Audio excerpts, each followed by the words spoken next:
নবী সাল্লাল্লাহু আলাইহি সাল্লামের বংশধর সাইয়্যিদুল ইয়াকুব আল ফারুকী আল মাদানী যুবক ছেলে মেয়েদের সম্পর্কে কি কি ওয়াজ পড়লেন আজকের এই পর্বে শুনতে পারবেন। চলেন যাই আজকে দ্বিতীয় পর্বের হুজুরের ওয়াজ শুনি। গোপন চিন্তা যদি করে থাকেন দেখবেন এটা ইহুদিদের একটা চক্রান্ত। কি চক্রান্ত? চক্রান্ত এটা, আল্লাহ পাকের সৃষ্টির যে পানি, আল্লাহ আমাদের স্রষ্টা, পানির স্রষ্টা, সবকিছুর স্রষ্টা। আমার শরীরের জন্য কোন কোয়ালিটির পানি সবচেয়ে প্রিয়, সবচেয়ে পিওর, সবচেয়ে উপকারী, এটা কি জ্ঞানীরা বেশি জানে না আল্লাহ বেশি জানে? আজকে তারা আমাদের সামনে এইসব বোতল জাত করে দেখাচ্ছে যে নাউজুবিল্লাহ আল্লাহ ভুল করেছে, আমরা ঠিক করেছি।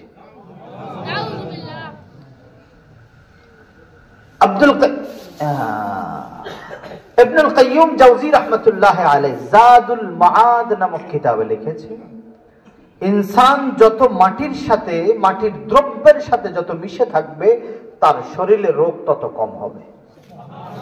জোরে বলেন সুবহানাল্লাহ।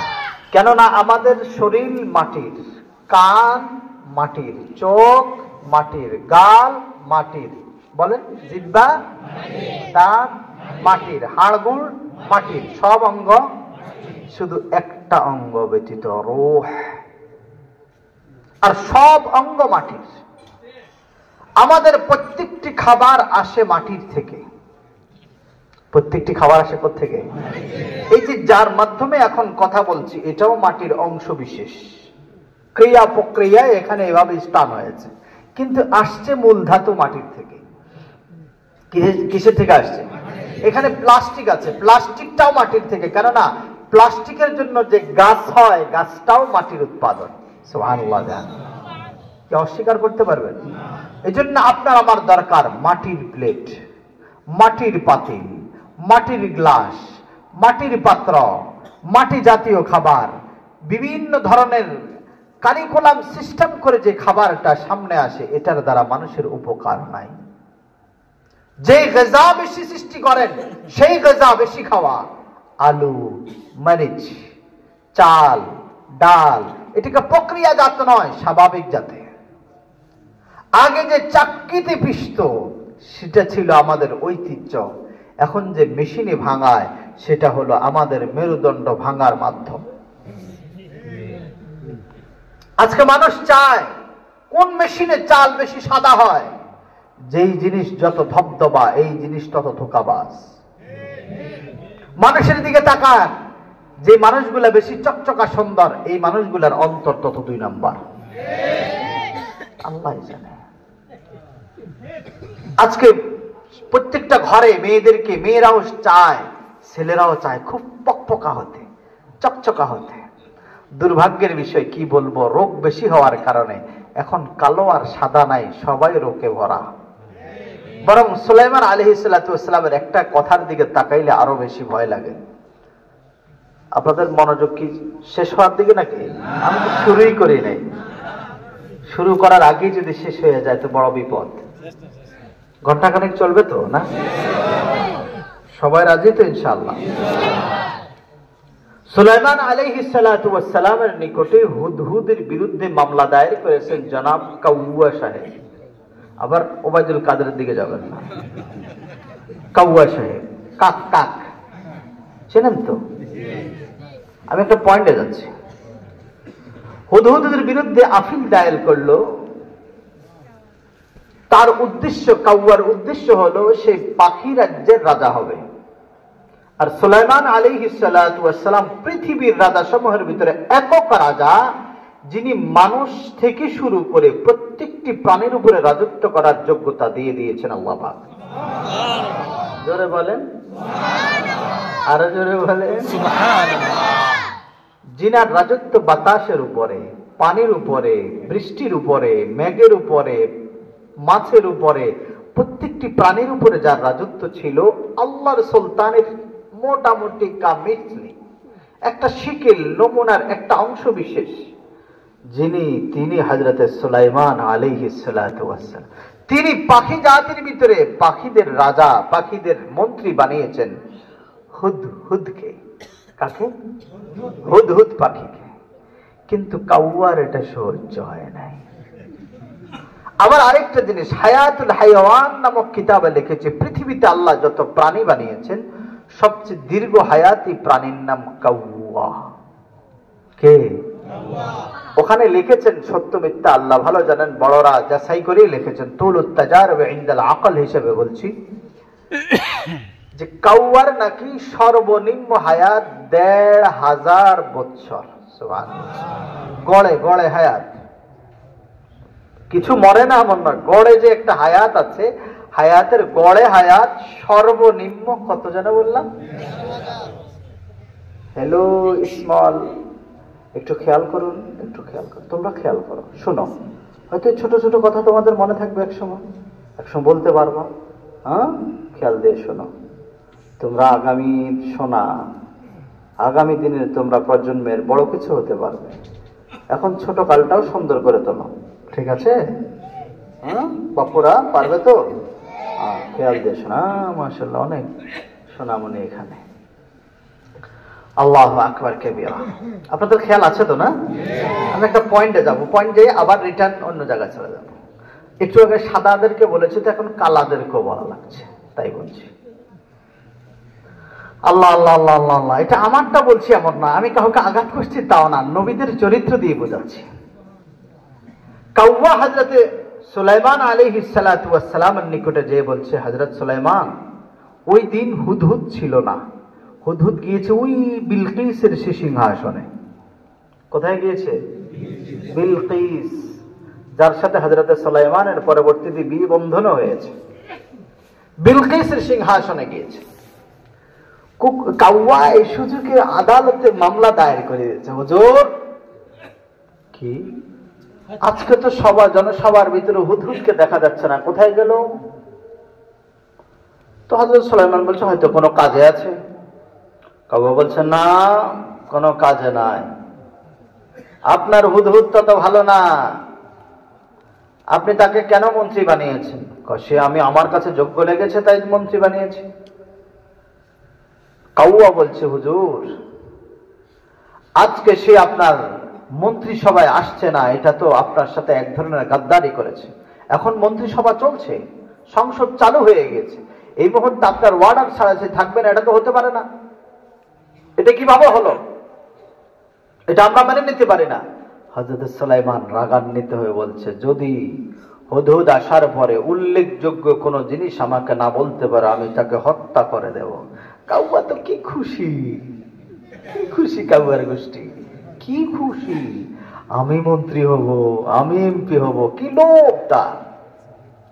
আর যদি সঠিক কোন বিশ্লেষণ দিতে পারে, তাকে ছেড়ে দেওয়া হবে।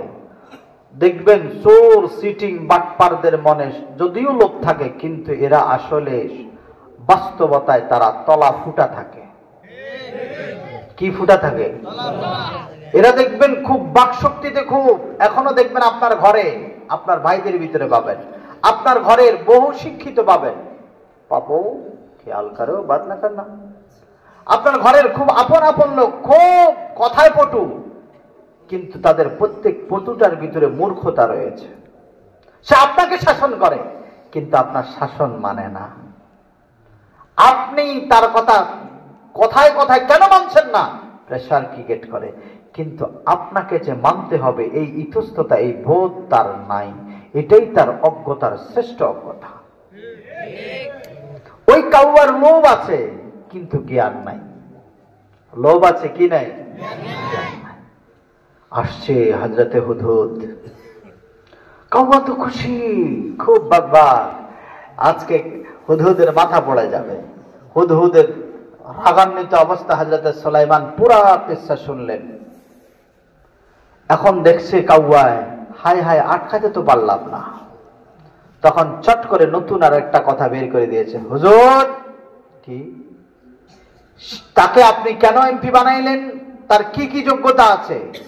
তখন সেই সুলাইমান আলাইহিস সালাম বলল, তার একটা যোগ্যতা আছে, যে সে আকাশের উপর থেকে তাকাইলে প্রায় 20 কিলোমিটার মাটির নিচে কোথায় পানি আছে সেটা বলতে পারে। সুবহানাল্লাহ।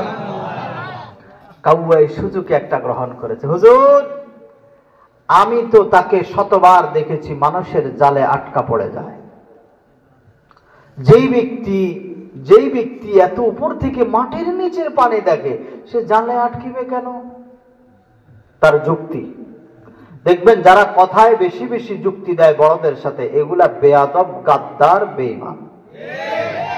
যারা হার মেনে নেয়, জি আমার ভুল হয়েছে, মাথা পেতে নিয়েছি, তারাই ভদ্র হতে পারে। সুলাইমান আলাইহিস সালাতু ওয়াস সালামের সামনে এই আপিল দায়ের করছে। সুলাইমান সালাম দেখবেন, যিনি যত বড় আল্লাহওয়ালা, তিনি তত বড় সরল, তার ভিতরে প্যাঁচ থাকে কম। সুলাইমান সালাম বলে উঠলেন, এই হুদহুদ, কাউয়া যে তোমার বিরুদ্ধে মামলা দায়ের করেছে, এটা কি সত্য? হুদহুদ নরম ভদ্র ভাষায় বলল, জি হুজুর, সত্য। কাউয়া তখন তেলে বেগুনে কি সুন্দর, দেখেছেন আপনি একে বানিয়েছেন এমপি আর মন্ত্রী। তখন হুদহুদ আদবের সাথে বলে, হুজুর, আমি যে আকাশ থেকে কয় কিলোমিটার বলছেন, 20 কিলোমিটার নিচে যে পানি দেখি, এটা আল্লাহ পাকের দয়া, তিনি আমাকে এই যোগ্যতা দিয়েছেন বিদায় দেখি। আমি যে জালে আটকা পড়ি, এটা আল্লাহ পাকের কারিশমা, এটা আমার কিচ্ছু করার নাই। এরপরে সুলাইমান আলাইহিস সালাতু ওয়াস সালাম রাগ হয়ে বলছেন যে কথাটা, যার চামড়া কালো তার দিল কালো, আর কালো চামড়াওয়ালার উপর আল্লাহর লানত। দেখবেন কিছু মানুষ এমন আছে, চামড়াও কালো, দিলও কালো, চরিত্রও কালো, বসালসায় কালো, আদব আখলাকও কালো, সব কালো। সাবধান, সাবধান, মানুষের মতো মানুষ হন, মানুষের মতো মানুষ হন। দিল চামড়া কালো মানে এটা একটা মেসাল, এটা হাকিকত না, এটা একটা পশুর সাথে বিশেষ। কিন্তু হাজার হাজার বুজুর্গ এমন আছে যার চামড়া কালো, দিল ভালো, দিল পরিষ্কার, যিনি এভাবে হাত তুললেই আসমান থেকে রহমত এসে যায়, এভাবে তাকাইলে আল্লাহর দয়া এসে যায়, এভাবে কিছু চাইতে নইলে আল্লাহ পাকের দয়া এসে যায়। সুবহানাল্লাহ, বিহামদিহি। আমি চাই এই অঞ্চলের লোকগুলা কালো হন আর সাদা হন, আপনার জামানার শ্রেষ্ঠ আল্লাহওয়ালা হন। আপনারাও কি চান? সবাই বলেন, আপনারাও কি চান? আল্লাহ পাক আপনাদের সবাইকে জামানার শ্রেষ্ঠ আখলাকওয়ালা বানাই দেন, বলেন আমিন। ইলমের চেয়ে আল্লাহ পাকের নিকটে দামি আদবের। কার সামনে কিভাবে বসতে হয়, যেই ব্যক্তিরা এই আদব জানে না, ওই ব্যক্তিরা খুব ভয়াবহ পরিস্থিতিতে। নবীর সামনে কথা বলার আদব ছিল, বসার আদব ছিল, তাকানোর আদব ছিল, সবকিছুর আদব ছিল। আমার তো ভয় হয়, আজকে যদি নবী থাকতেন, এখনকার জনসাধারণ যেভাবে আলেমদের সাথে বেআদবি করেন, রাসূলদের সাথেও তাই করতেন। রাসূলকে এই জন্য 1450 বছর আগে নিয়ে চলে গেছেন। দেখবেন কোন বুজুর্গ যখন শহরতের মোকামে উঠে যায়, তখন কিছু কালো মেজাজি লোক ওই বুজুর্গদের শানের উপরে, মানের উপরে, ইজ্জতের উপরে আক্রমণাত্মক কিছু কথা বলতে থাকে। যখন দেখেন যে ওই বুজুর্গ আল্লাহওয়ালার শান মানের উপরে বেশি আক্রমণ আসছে, আল্লাহ পাক ওই বুজুর্গকে আস্তে করে নিয়ে চলে যায়। একজন বুজুর্গ দেখাতে পারবেন না যে মৃত্যুর আগে তিনি কোনো না কোনো ভাবে অসম্মানী হন নাই, একজনও পারবেন না। আমার চোখে, আপনাদের চোখেও দেখেন, সারা দেশের ভিতরে যত বুজুর্গ আছে, ইন্তেকালের আগে কিছু কিছু ঘটনা তার জন্য রটায়।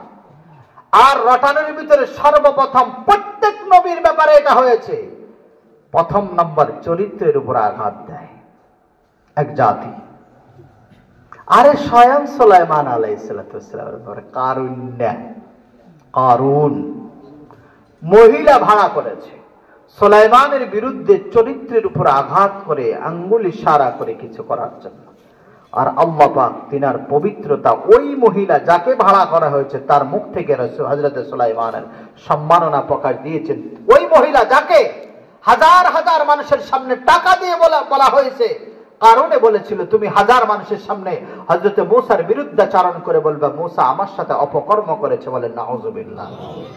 কিন্তু আল্লাহ পাকের কি ফজল, মূসা আলাইহিস সালাতু ওয়াস সালামের বিপক্ষে বলতে যেয়ে বলছে, হে জনগণ শুনুন, হযরত মূসা শুনুন, আপনার পাশে যে কারণ আছে সে আমাকে টাকা দিয়েছে, আপনি আমার সাথে অপকর্ম করেছেন, এটার স্বীকারোক্তি দেওয়ার জন্য।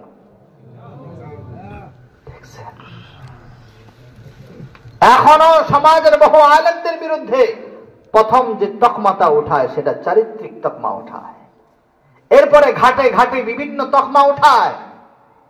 এটা কোরআনওয়ালাদের, যদিও খারাপ ওয়ালারা খারাপ করে, কিন্তু নবুয়তের জিন্দেগীর একটা শান এটা। অন্যদিকে নবুয়তের জিন্দেগীর একটা শান কোরআনওয়ালা।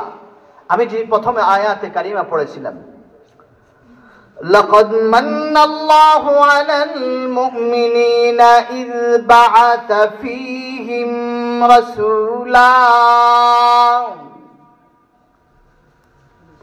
منهم يتلو عليهم آياته ويزكيهم ويعلمهم الكتاب والحكمة وإن كانوا من قبل لفي ضلال مبين أحكم الحاكمين رب العالمين سرور कायनात मुस्तफा रहमत हजरतुल कायनात हजरत मुस्तफा हुजूर अक़दस जनाब मुहम्मदुर रसूलुल्लाह सल्लल्लाहु अलैहि वसल्लम তিনার উম্মতের শান আর মাকাম মর্তবা বাড়ানোর জন্য আল্লাহ পাক বলেন, লাকাদ মান্নাল্লাহু আলাল মুমিনিনা ইয বা'সা ফীহিম রাসূলা। আমি আখিরি নবীর উম্মতকে যে মিন্নত, যে মেহেরবানি, যে করুণা, যে দয়া, যে মায়া করেছি, এটা কোন নবীর সাথে করি নাই, উম্মতের সাথেও করি নাই। সুবহানাল্লাহ, আওয়াজ দিয়ে বলেন সুবহানাল্লাহ। আমরা অর্থ, বিত্ত, সম্পদশালী দুনিয়ার কারণে আমাদের উপরে দয়া হয় নাই, আমাদের উপরে করুণা রসুল এসেছে, এটা আমাদের জন্য সবচেয়ে বড় পাওনা। বরং আমাদের চেয়ে শত শত গুণ শক্তিশালী আগেরকার নবীর উম্মতরা ছিলেন, বিশেষ করে কওমে আদ, কওমে সামুদ। এদের দলের ভিতরে একদল ছিলেন নদীর মাঝখানে দাঁড়ায় যেতেন 15-20 জন, পুরা নদীর চলমান নদীর স্রোত বন্ধ হয়ে যেত। জোরে বলেন, জোরে বলেন। যারা বিশাল বিশাল বৃক্ষ, আপনারা যেভাবে ঘাস, কচু গাছ টেনে টেনে উঠান, তারা বড় বড় বৃক্ষগুলাকে টেনে টেনে উঠায় ফেলতে পারত। আমরা শক্তির দিকে বড় নয়, হায়াতে বড় নয়, দুনিয়ার আত্মমিত্রতার দিকে ওই জাতির চেয়ে বড় নয়। নমরুদের জামানা তো প্রায় 1000 ঘনাগুনি তলা, 1000 তলা ঘনাগুনি বিশিষ্ট বিল্ডিং বানিয়েছিল। আর কিয়ামত পর্যন্ত এই জাতি এতটুক বানাইতে পারবে কিনা জানি না। এখন তো বিল্ডিং এর হাইট মাত্র 10 ফুট 7 ফুট এই ধরনের হয়, তখনকার বিল্ডিং এর হাইট এমন ছিল না, বরং এক এক বিল্ডিং এর হাইট এখনকার জামানার 20 ফুট 30 ফুট উঁচা এক এক তলা। কি ভাই, এখনকার দেয়াল 5 ইঞ্চি 10 ইঞ্চি হয়, তখনকার দেয়াল 10 ইঞ্চি না, বরং 50-60 ইঞ্চি এক একটা ওয়ালের পাশ। আহকামুল হাকিমিন রব্বুল আলামিন এত বড় তীক্ষ্ণ তীক্ষ্ণ সব কিছু মেধা তাদেরকে দান করেছেন। আমরা এত মেকানিজম হওয়ার পরেও তাদের এখনো সেই নকশা হাত দিয়ে করার আমাদের যোগ্যতা হয় না। তারা সামান্য সামান্য বাটাল দিয়ে, সামান্য সামান্য হাতুড়ি দিয়ে সুন্দর সুন্দর কারুকার্যের জিন্দেগি বানিয়ে ফেলেছেন। বানান না? এখনকার কারুকার্য হাজার যত উন্নত হোক না কেন, তাদের এক সামান্য কারুকার্যের সামনে লজ্জা পায়, শরম পায়। তাদের সামনের থেকে বরং নকল করে যে তাদের মেধা কি ছিল। আমরা বহুজন যে বলে থাকি, দেখো তাদের স্ট্রাকচার কি, তাদের বানানোর সিস্টেম কি। তারা যে প্রাসাদ গুলা বানিয়েছেন, এদের প্রাসাদের ভিতরে যে পরিমাণ অর্থ ব্যয় করেছেন, এই পরিমাণ অর্থ আমাদের গণহারে তো দূরের কথা, দেশে হারেও নাই। তাহলে তারা সব দিকে বড়, এরপরে আহকামুল হাকিমিন রব্বুল আলামিন তাদেরকে শরাফত দেয় নাই, সর্বোচ্চ জাতি বানায় নাই, সবচেয়ে উত্তম জাতি বানায় নাই, আমাদেরকে বানিয়েছেন। সুবহানাল্লাহ, আওয়াজ দিয়ে বলেন সুবহানাল্লাহ। আহকামুল হাকিমিন রব্বুল আলামিন এজন্য লাকাদ মান্নাল্লাহু আলাল মুমিনিনা ইয বা'আসা ফীহিম রাসূলা। আমি মিন্নত করেছি এই উম্মতের উপরে যে আমি তাদের উপরে আমার হাবিবকে নবী বানিয়ে পাঠিয়েছি। সুবহানাল্লাহ। আল্লাহ পাক আদম থেকে হযরত যীশু ঈসা আলাইহিস সালাতু ওয়াস সালাম পর্যন্ত একজন নবীর উম্মতকে বলে নাই কুনতুম খায়রা উম্মাহ, একজনকে বলে নাই। কিন্তু আমাদেরকে বলে কুনতুম খায়রা উম্মাহ উখরিজাত লিন-নাস তা'মুরুনা বিল মা'রুফি ওয়া তানহাউনা 'আনিল মুনকার ওয়া তু'মিনুনা বিল্লাহ।